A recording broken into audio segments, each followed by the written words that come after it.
Try to imagine a life without plastic. It's pretty hard, isn't it? Take a look around you and see just how much plastic exists in our lives. Our food, water, parcels, toys, clothes, sports equipment, and electronic components are all made with plastic or packed with plastic. In school, we have learned that plastic, no matter how useful it is bad for the environment and global health. We learn every day to use it sparingly and focus on innovative ways to recycle it. But why is plastic so bad for the environment, and why does it cause so much harm? Plastic waste is piling up in the world's landfills, sewer systems, and in the ocean. Hey guys, this is Ronit and today we'll be learning about plastic leaching, its risks, safety measures, and alternatives.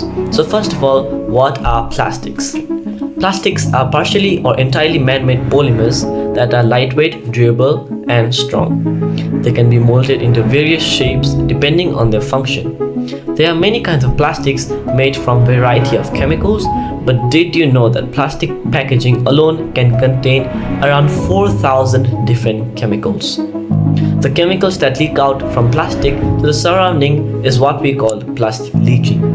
We come in close contact with these chemicals through disposable plates or cups or food packaging and also carton liners. Even heating plastics in the microwave make chemicals to leach into our foods.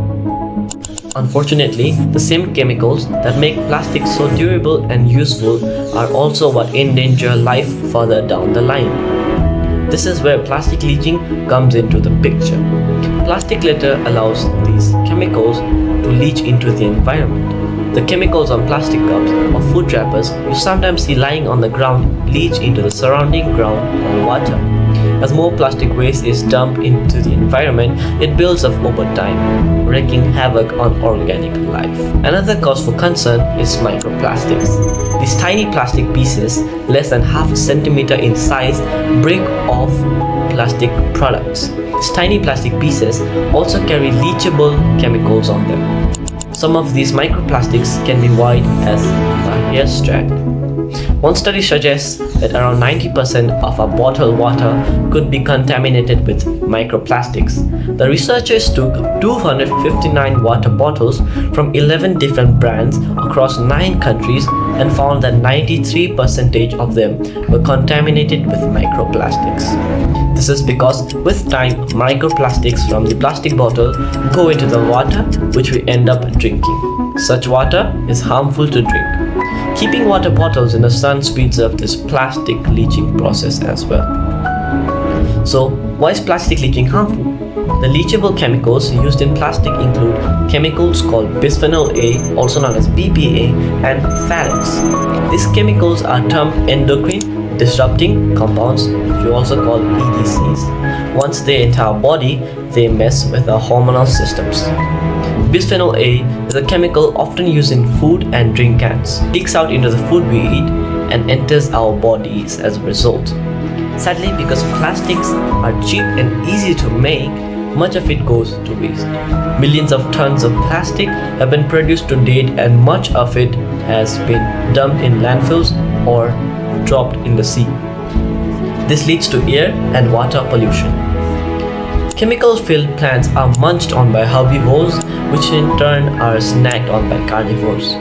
That's how microplastics slowly penetrate all levels in the food chain. One of the worst environmental hazards is the plastic floating in the sea.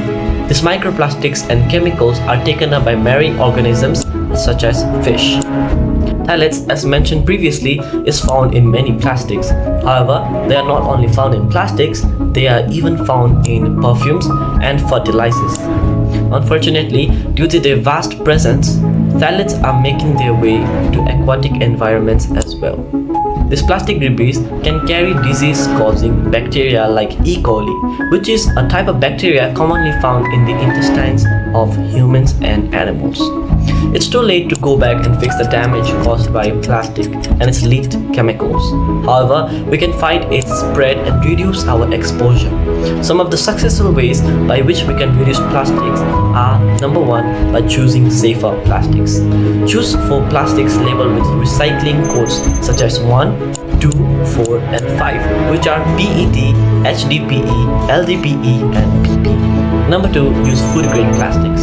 Select containers specifically designed for food storage to ensure they meet safety standards and reduce the likelihood of harmful chemical leaching. Number 3, avoid high temperatures. Avoid from microplastics containers or exposing them to direct sunlight, as heat can accelerate the leaching process. Number 4, consider alternatives. Use safer materials like glass, stainless steel, or silicone instead of plastic containers to reduce the risk of leaching chemicals. Number 5, proper maintenance. Regularly inspect plastic containers for damage.